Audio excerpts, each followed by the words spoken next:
সুপ্রিয় দর্শক, আপনাদের সবাইকে স্বাগত জানাচ্ছি বাংলাদেশ টেলিভিশনের নিয়মিত আয়োজন ফ্যাসিবাদের দিনলিপি অনুষ্ঠানে।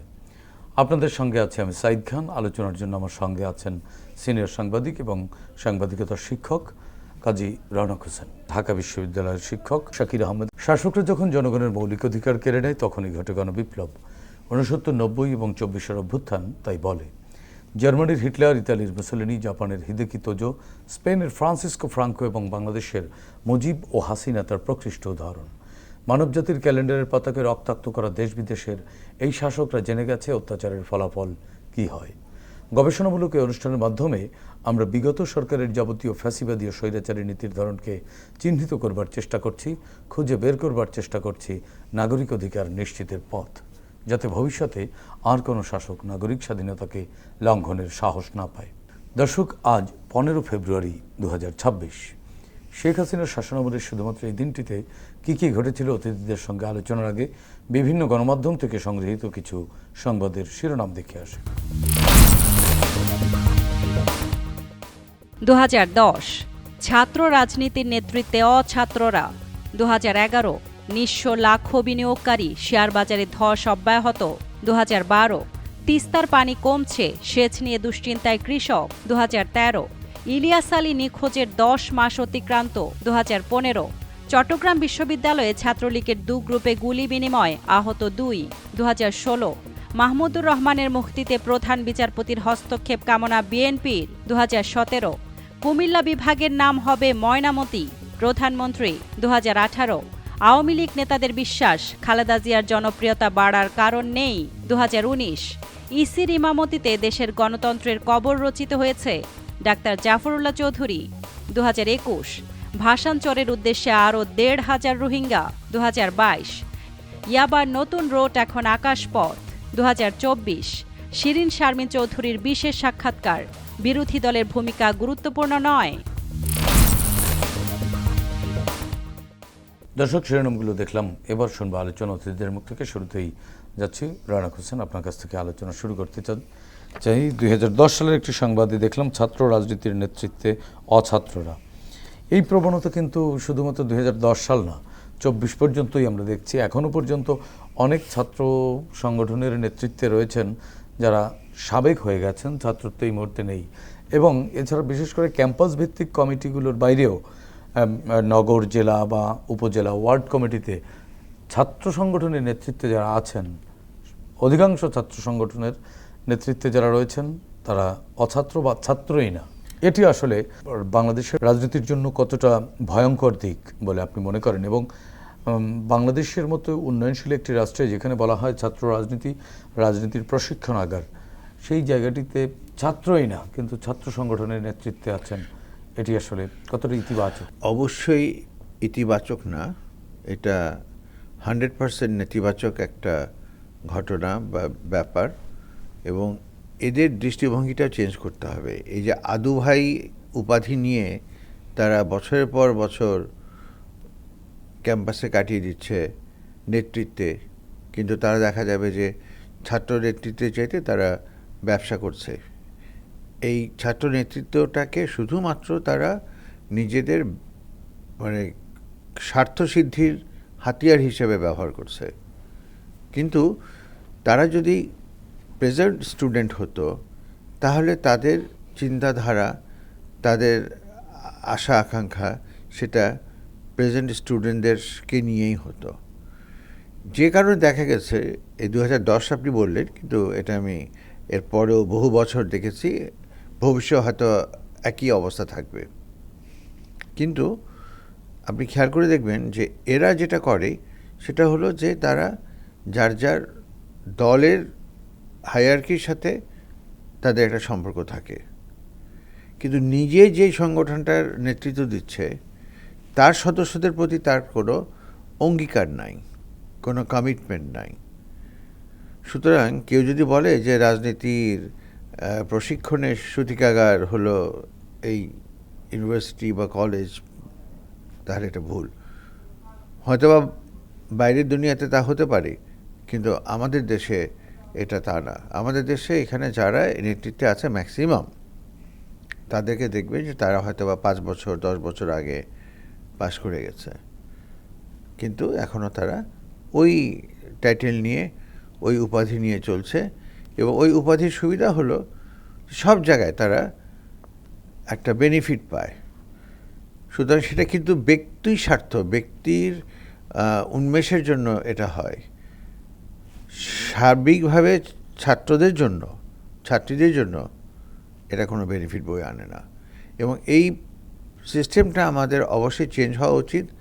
সিস্টেমটা এমন হওয়া উচিত যে, এবং এর ফলে রাজনীতিও তো বিশেষভাবে উপকৃত হয় না। না মোটেই উপকৃত হয় না। তারা ওইখানে যায় চাঁদাবাজি শিখতে, রাজনীতি শিখতে যায় না, তারা চাঁদাবাজি শিখতে যায়। এবং সবাই তো আর চাঁদাবাজিও করে না। ম্যাক্সিমামই করে। কেউ প্রকাশ্যে করে, কেউ গোপনে করে, কেউ সুপ্ত, কেউ গুপ্ত, কিন্তু চাঁদাবাজি কম বেশি সবাই করে। আমরা মানে আমাদের পুরো দেশের রাজনীতিটা হয়ে গেছে চাঁদাবাজি বেসড। সেটাকে আপনি যেভাবে হাদিয়াই বলেন, আর মানে ছিনতাই মানে হাইজ্যাকিং বলেন, যেভাবে বলেন না কেন, এটা চাঁদাবাজি বেসড। এবং এইখান থেকে আমরা যদি দূরে সরে আসতে না পারি, আমরা কিন্তু কখনোই একটা সুষ্ঠু সুন্দর চিন্তাধারার যুব সমাজ বা ছাত্র সমাজ তৈরি করতে পারবো না, যেটা আমাদের জন্য ভীষণ ভয়ঙ্কর একটা ব্যাপার। জি, সাকিব আহমেদ, আপনার কাছ থেকে শুনতে চাই একই বিষয়ে। আপনি ঢাকা বিশ্ববিদ্যালয়ের অধ্যাপনা করছেন এবং আপনার ক্যাম্পাসের ছাত্র রাজনীতির জৌলুস আছে, ইতিহাস আছে, এবং অর্জন আছে, গৌরবও আছে। এবং আপনার ক্যাম্পাস থেকেই অনেক দুর্নামও আছে। ছাত্র রাজনীতিকে কিভাবে দেখেন? রণক ভাই বললেন যে সবাই চাঁদাবাজি করে নানানভাবে ঘুরিয়ে পেঁচিয়ে, যে যেভাবেই বলুক। আপনিও কি সেই একই বিষয়ে মানে এ বিষয়টি একইভাবে দেখেন? আসলে ছাত্র রাজনীতি তো ৭১-এর জন্ম দিয়েছে, সর্বশেষ ২৪-কেও তো এই ছাত্ররাই জন্ম দিয়েছে। তারপরেও ছাত্র রাজনীতি নিয়ে আমাদের এত বিরূপ ধারণা বা এত বৈরী ধারণা কেন? আমি বিশ্ববিদ্যালয় শিক্ষকতার আগে সাংবাদিকতা করেছি, এবং আমি ক্যাম্পাস রিলেটেড সাংবাদিকতায় একটি বড় অংশ ব্যয় করেছি। সেক্ষেত্রে বাংলাদেশের প্রমিনেন্ট যে ছাত্র সংগঠনগুলো, তাদেরকে, বিশেষ করে তাদের যে নেতৃত্বে যারা আছেন, তাদেরকে খুব কাছ থেকে দেখার সুযোগ হয়েছে। এবং রনক ভাই যেটা বলছিলেন যে মাদার অর্গানাইজেশনের সঙ্গে তাদের যে রিলেশন, আমার মনে হয় এই জায়গাটিতে যতক্ষণ পর্যন্ত আমরা স্পষ্ট করতে না পারবো, অর্থাৎ মাদার সংগঠনের সঙ্গে তার রিলেশনটা যখন বেনিফিট দেওয়ার মতো একটা রিলেশন না থাকবে, তখনই মনে হয় যে ছাত্র রাজনীতি যেটা ছাত্রদের কল্যাণে সেটা হবে। এবং সেই ক্ষেত্রে মাদার অর্গানাইজেশনগুলোকে ছাত্র সংগঠনগুলোর উপর প্রভাব বিস্তার, এই জায়গাটা বন্ধ করতে হবে। তাদের রিলেশনের জায়গাটা একেবারে স্পষ্ট করতে হবে যে তারা মাদার অর্গানাইজেশনের হয়ে কাজ করছে না। আমরা কাজে তো দেখিনি, এটি তারা বলে, প্রকাশ্যেই বলে, ঘোষণা করেও বলে। জি, সেই ক্ষেত্রে আমার মনে হয় যে যদিও হচ্ছে না, তারপরে আমার মনে হয় যে রাজনৈতিক দলগুলো যেগুলো আছে, মাদার অর্গানাইজেশন যেগুলো আছে, তাদেরকেই হয়তো এই কাজটা করতে হবে। যখনই আপনি মাদার অর্গানাইজেশন বলেন, তখনই তো একটা যোগসূত্র তৈরি হয়। হ্যাঁ, অবশ্যই। এবং সেটাকে অনেকেই হয়তো বলছেন লেজুর বৃত্তি।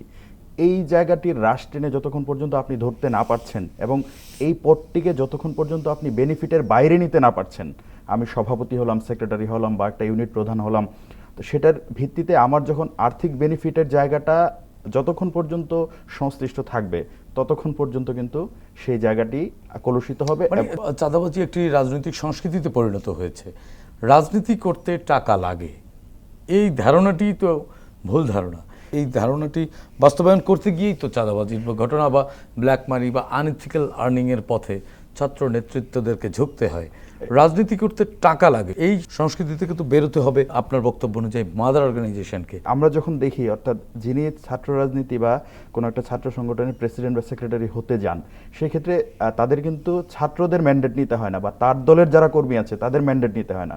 তার কিন্তু মাদার অর্গানাইজেশনের যিনি এই বিষয়টা ডিল করেন, তাকে কিন্তু তুষ্ট করতে হয়। তো এই সভাপতি বা সেক্রেটারি যিনি ছাত্র রাজনীতির নেতৃত্বে আসছেন, তাকে কিন্তু তার মাদার অর্গানাইজেশনের ওই কর্তা ব্যক্তিকে খুশি করতে গিয়ে তার কিন্তু কাঠখড় পোড়াতে হয়। এবং তিনি কিন্তু বেশ কাঠখড় যেটা পোড়ান, পরবর্তীতে উনি এটাকে ইনভেস্টমেন্ট হিসেবে মনে করেন। ওনাদের এই কাঠখড় পোড়ানোর যে ধোঁয়ায় তো পরিবেশ নষ্ট হয়। হ্যাঁ, ওই ধোঁয়ায় পরিবেশ নষ্ট হয়। এবং পরবর্তীতে উনি যেটা ইনভেস্ট করেন, উনি ওয়ান কাইন্ড অফ ইনভেস্ট মনে করেন ট্র্যাডিশনাল ছাত্র রাজনীতিতে যেটা হয়। তো এটাকে পরবর্তীতে তোলাটা ওয়ান কাইন্ড অফ মানে তারা বৈধ বলেই মনে করেন। হ্যাঁ, এবং তাদের মাদার অর্গানাইজেশনগুলোও সেই ক্ষেত্রে যে হয়তো মানুষকে লোক দেখানোর জন্য আই ওয়াশিং কিছু কথা বলে, তোমরা এই করবে না সেই করবে না, বাট তারাও যে খুব রাশ টেনে ধরার যে না তুমি যদি এটা করো আমি তোমাকে বহিষ্কার করবো বা তোমার এগেনস্টে খুব স্ট্রং অ্যাকশন করতেও দেখি, হ্যাঁ খুব স্ট্রং অ্যাকশন নিব, সেগুলো হচ্ছে যখন একটা বিষয় এরকম হয়ে যায় যে আলোচনা হতে আর হতে হজম করা যাচ্ছে না, কিন্তু তখন যেটা বমি গিলে করে ফেলা যায় সেটা কিন্তু গিলে ফেলছেন, কারণ তিনি কিন্তু তাকে মানে মাদার অর্গানাইজেশনে যিনি আছেন তাকে ম্যানেজ করেই কিন্তু তিনি এই পোস্টে এসেছেন। সুতরাং তার ভালো মন্দের বিষয়টি দেখভালের দায়িত্ব কিন্তু তার কাছে আছে। এটা এক ধরনের অভিভাবকত্ব আপনি বলতে পারেন, তো যেটা অবশ্যই কোনোভাবে পজিটিভ না, কিন্তু নেগেটিভগতভাবে কিন্তু তিনি ওদেরকে মানে আগলিয়ে রাখছেন, একটা সিন্ডিকেট করছেন, এবং সেই সিন্ডিকেটটা কিন্তু একেবারে সেন্টার থেকে তৃণমূল পর্যন্ত এটা পাইপলাইনে হয়ে আসছে। আবার যিনি কেন্দ্রীয় সভাপতি, এবং এই সুযোগটি ব্যবহার করে অছাত্ররা বা যারা ছাত্রই না বা যারা ড্রপ আউট, হ্যাঁ দেখা যায় হাই স্কুল থেকে ড্রপ আউট, কিন্তু সে জেলা পর্যায়ে উপজেলা আমি পর্যায়ে যদি আমার ব্যক্তিগত অভিজ্ঞতার কথা শেয়ার করি, আমি ঢাকা বিশ্ববিদ্যালয়ের সলিমুল্লাহ মুসলিম হলের স্টুডেন্ট ছিলাম। আমরা যখন ফার্স্ট ইয়ারে উঠতাম, তো আমি 2011 সালে উঠি, তো সেখানে আমাদের গেস্ট রুম ছিল। তো গেস্ট রুমে আমাদেরকে বলা হতো সিনিয়র ভাইদেরকে সালাম দিবি, খুবই ভালো কথা, আমরা সালামও দিতাম। আমাদের গেস্ট রুমে নিয়মিত একজন বড় ভাই বসতেন, তাকে আমরা সালাম দিতাম।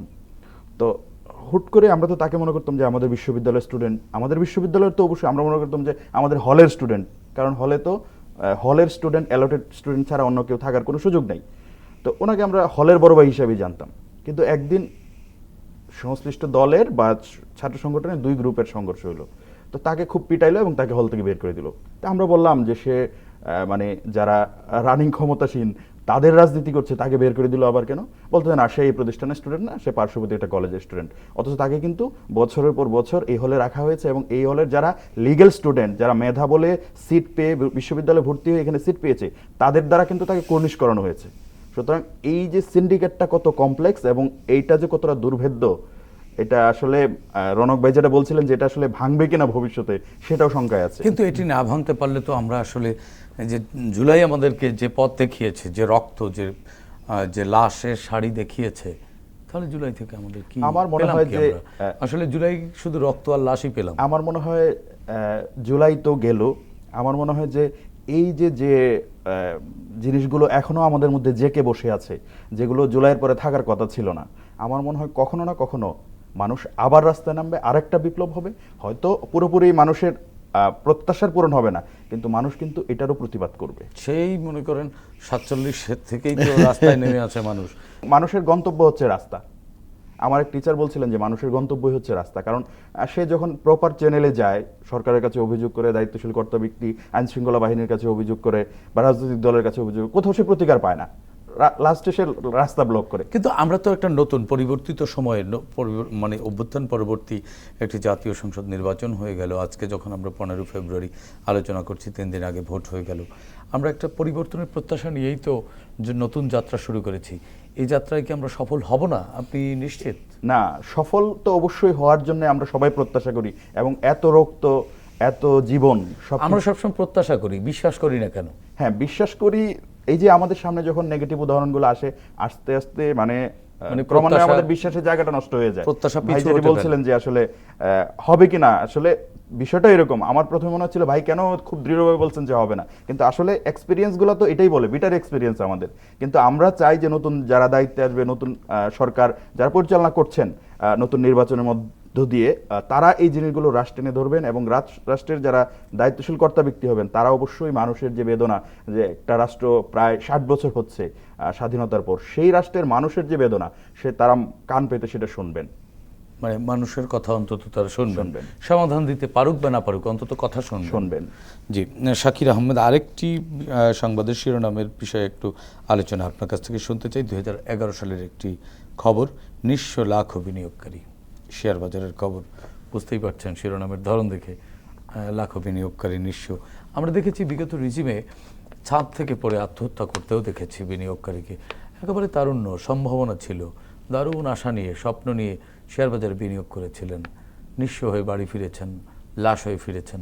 কেউ আর কোনোদিনই বাড়ি ফেরেননি দুটি কারণে। প্রথমত, পরিবারকে কি করে মুখ দেখাবেন, দ্বিতীয়ত হয়তো ধার দেনা করে বিনিয়োগ করেছিলেন একটু ভালো জীবনের আশায় বা স্বাবলম্বী হওয়ার প্রত্যাশায়, সেটি হয়নি।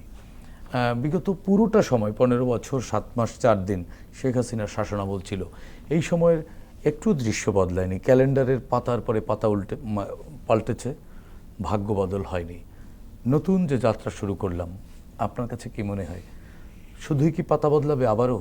96 সালেও কিন্তু একই ঘটনা ঘটেছিল এবং এই সরকারই কিন্তু ক্ষমতায় ছিল এবং ঠিক একইভাবে শেয়ার বাজারে একই ধরনের কেলেঙ্কারি কিন্তু ঘটেছিল এবং এটা তাদের one kind of frequent time যখন হয়েছে এবং তাদের এটা রুটিন ওয়ার্ক হিসেবে কিন্তু মানুষ ধরে নিয়েছে। যদিও যে মানুষগুলো আসলে আত্মহুতি দিয়েছে উপায়ন্তর না পেয়ে নিজের প্রাণ শেষ পর্যন্ত শেষ করে নিশ্চয়ই দিয়েছে। অনেকে বাড়ি ছাড়া হয়ে হ্যাঁ, গেছে। তো তার কাছে তো আসলে জীবনের মূল্য থাকবে না, এটাই স্বাভাবিক। কোনো মৃত্যুই আমাদের কাছে কাম্য না, কিন্তু এটাই হওয়ার কথা ছিল। কি করবে সে জীবনের, মনে করেন এরকম কেউ আছে যে বউয়ের গহনা, তার স্ত্রীর গহনা সে বিক্রি করে কিন্তু বাজারে ইনভেস্ট করেছে, বাবার শেষ ভিটেটুকু সেটা সে আসলে জীবনের একটা লক্ষ্য খোঁজার জন্য সেটা কিন্তু করেছে। কিন্তু যখন সে সেটা পায়নি তখন সে আত্মহত্যা ছাড়া কোনো উপায় থাকবে না, যদিও এক্সপেক্টেড না এই জিনিসটা। তো একটু যদি আপনাকে বলতে যাই যে আসলে আমরা দেখি যে সরকারের আমলে খালেদ ইব্রাহিমের নেতৃত্বে কিন্তু একটা কমিশন হয়েছিল এবং তদন্ত কমিটি, হ্যাঁ সেই তদন্ত কমিটি কিন্তু রিপোর্টও দিয়েছে।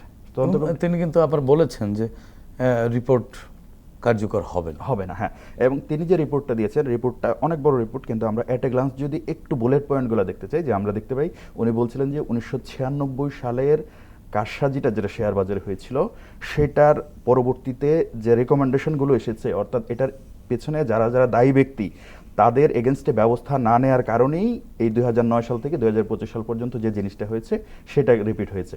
এবং উনি দেখিয়েছেন, ওনার তদন্তে উঠে এসেছে ব্যক্তিগুলোও কিন্তু প্রায় সেম, 2 থেকে 3 জন ব্যক্তি কমন ফেস এবং গ্রুপগুলো সেম। তো সেই ইনফ্যাক্ট তারা কিন্তু সব সরকারের সাথেই কোনো না কোনো ভাবে জড়িত মিলে যায়। হ্যাঁ, এবং আমি আজকে আপনার অনুষ্ঠানে আসার আগে একজন বিজনেস ফ্যাকাল্টির একজন আমার সিনিয়র শিক্ষককে প্রশ্ন করছিলাম, উনি শেয়ার বাজার নিয়ে একটু কথা বলেন বা উনি বিশেষজ্ঞ। তো স্যারকে জিজ্ঞেস করছিলাম, স্যার এই যে গত 15 বছর এই জিনিসটা হলো, তো সরকারের কি কোনো আইন ছিল না যে তাদের এগেনস্টে ব্যবস্থা নেওয়ার, বা সরকার কি জানতো না?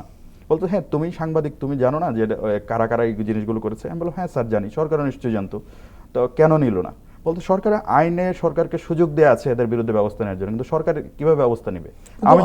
অন্তর্বর্তীকালীন সরকারকেও তো দেখলাম নানামুখী উদ্যোগ নিতে শেয়ার বাজারকে একটু ঘুরে দাঁড় করানোর জন্য, তাতেও তো কোনো কাজ হলো না, হাওয়া পেল না কেন?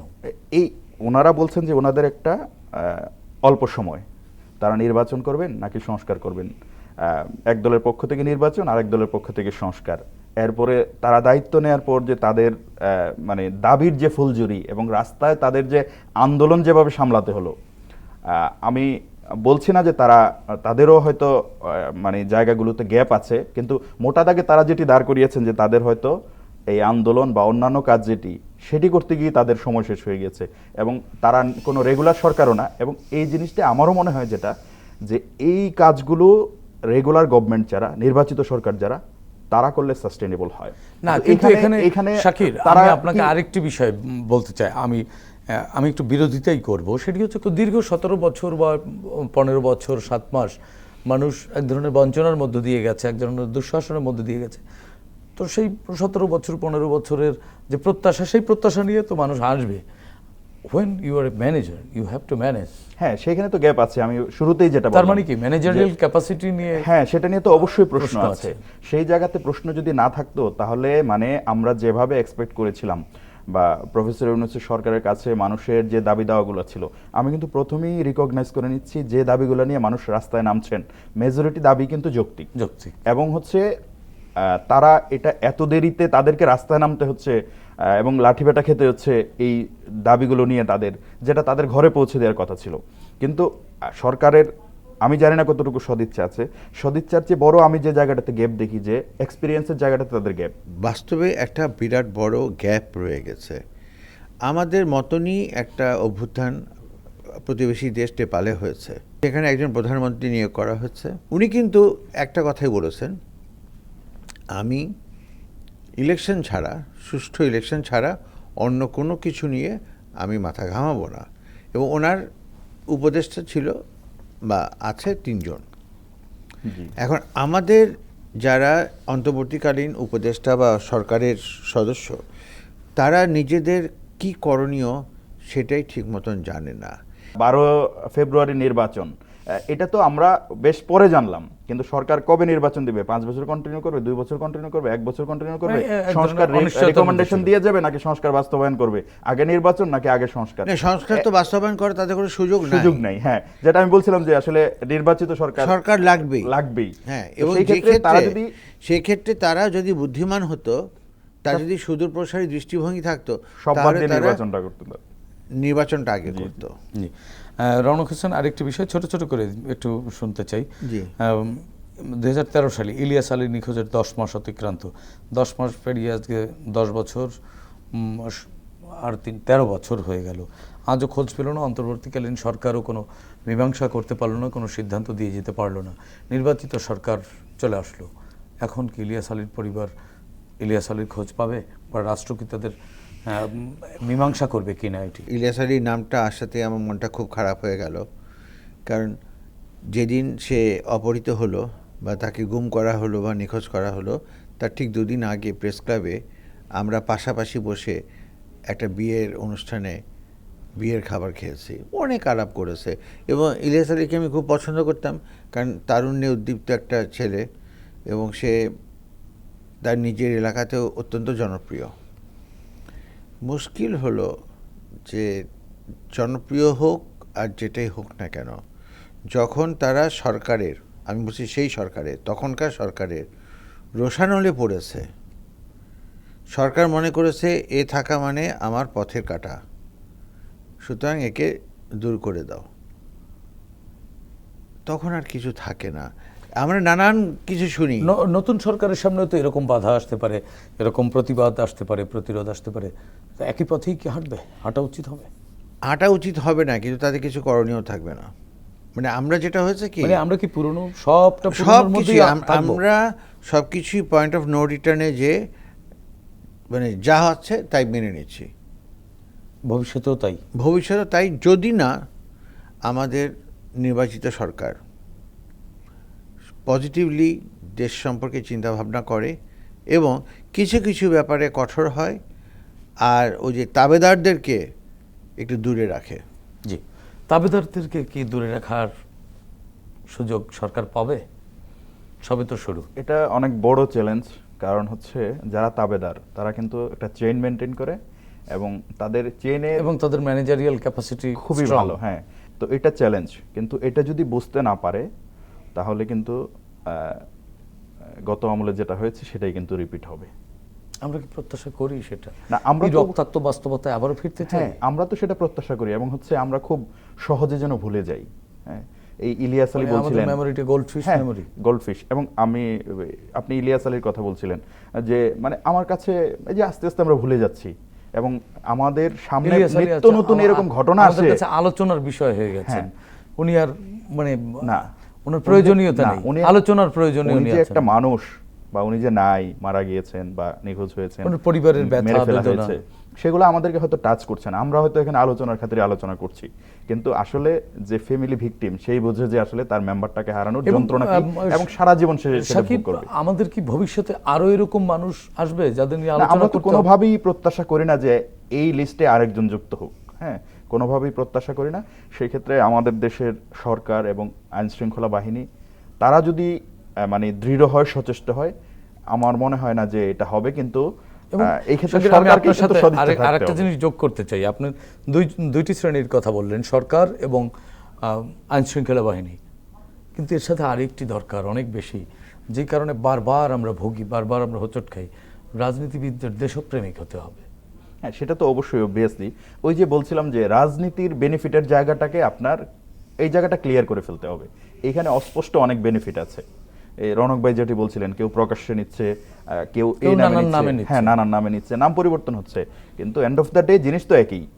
আমি বেনিফিটেড হচ্ছি, নাম পরিবর্তন হচ্ছে, ধরন পাল্টাচ্ছে না, আমি তো বেনিফিটেড হচ্ছি। এই জায়গাটাকে স্ট্রিক্টলি এখন আলটিমেটলি আপনার সবকিছু দেখভালের দায়িত্ব তো সরকারেরই, এবং এটাই মনে হয় শেষ সময়। হ্যাঁ, এবং আপনি বারবার বলছিলেন, আমরা হতাশার কথা আলোচনা করছিলাম, আওড়াচ্ছিলাম, কেন হচ্ছে এত রক্তের পরে এটা? কারণ মানুষ হিসেবে আমরা পরিবর্তন হতে পারি নাই। একজন নাগরিক হিসেবে আমার যে ভূমিকাটা ছিল, ডক্টর মোহাম্মদ ইউনূসের সরকার ব্যর্থ কি সফল, অভিজ্ঞতা আছে কি নাই, গ্যাপ আছে কি নাই, সেই জায়গাটাতে যাওয়ার আগে সেটা এক পাশে রাখলাম। আমি একজন নাগরিক হিসাবে আমাদের যে দায়িত্বগুলো ছিল, আমরা কি এত রক্তগুলার পরে দেশের বিরুদ্ধে একটা দুর্নীতি করতে গিয়ে, অন্যায় করতে গিয়ে একবারও কি ভাবি আমাদের 24-এ এই দুর্নীতির বিরুদ্ধে মানুষ জীবন দিয়েছে?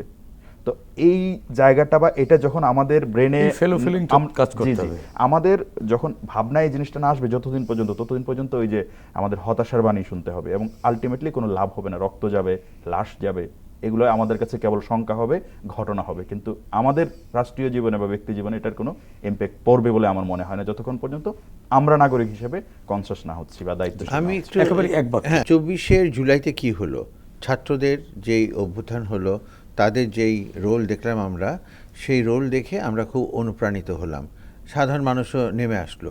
কিন্তু আজকে 17 মাসের মাথায় তাদের অবস্থানটা কোথায়? এই জিনিস যদি হয় তাহলে কিন্তু হবে না।